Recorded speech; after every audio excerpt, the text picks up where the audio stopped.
For this model you will need A4 paper as well. We need to fold it in the middle, as you can see here, and in the middle you need to be very precise and do very tight folds. I'm doing this a bit faster, and you can see that we made a simple crease on the 1/4 of a page, as you can see here, just so we can have a reference point. And you want to basically fold it at that reference point and make the fold the same as I did here, where the sheet of paper will slowly fold until the end and making a sharp edge at the end. You will see now this will be almost at the middle, and this will have a sharp point at the bottom of the page.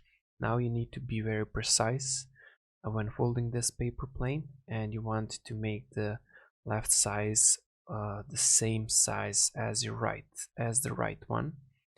I am making this a bit faster, so I'm not really making this completely symmetrical, but in order to achieve a better duration of flight, you need to make it completely symmetrical. Now we need to make a fold exactly where those two paper parts meet, as you will see here. And again, you need to be precise and make it exactly in the middle, as you can see here. And after that we need to make 8 folds. So this is the first fold that we're going to do, and after that we need to have 7 more folds.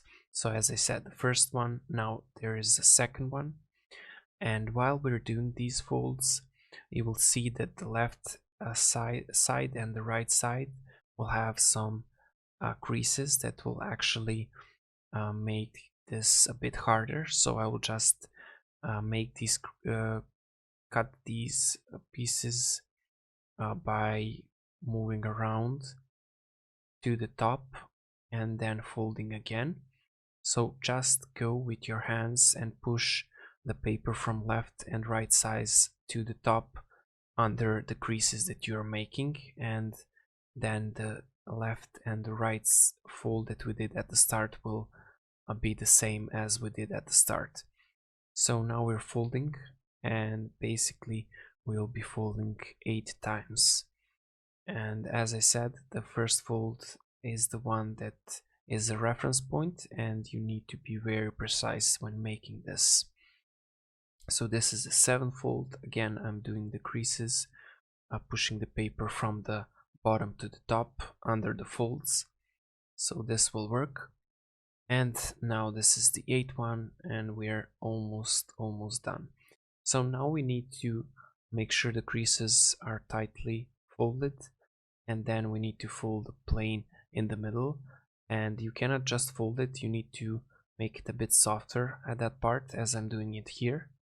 And then you need to fold it precisely and symmetrically exactly in the middle again. Again, I'm saying try to do this slowly. I did this in like 10 or 15 minutes, but I usually fold these paper planes in 30 minutes or more. Now we're making a reference point for the wings that we're going to do. The reference point is going to be about 12.5 millimeters, or about half an inch, as you will see here on the ruler.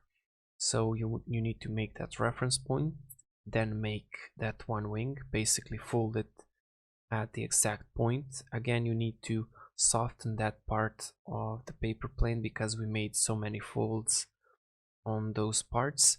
And then once you do it, you need to do that at the bottom part of the plane as well. And when you do that one wing, again, you need to be very precise and try to make the other wing symmetrical to the first one. And as I'm doing it here, I'm making it softer again and trying to making it symmetrical to the first wing of the plane. After that, we need to just make the winglets at the sides, and we're doing that. You will see now how we need to make the fold start from the front part of the plane and end with the fold that will be completely symmetrical at the end part of the plane, as you will see here. Same you need to do for the other winglet, and you need to be very precise again to make the winglets very basically exact same size. And as I said, you need to make this paper plane very symmetrically in order to achieve that duration of the flight. Now after this, you can soften a bit the front part of the plane, as I will be showing it here, by just folding it in a bit circular motion. You don't want it to be completely straight, so a little bit of a circular part here. Again, this is not completely symmetrical, but try to make yours very slowly and as symmetrical as possible. And this is the design by Ken Blackburn, just so you know. So you can see now how it looks, and the winglets should be at 90 degrees angles. That's about it.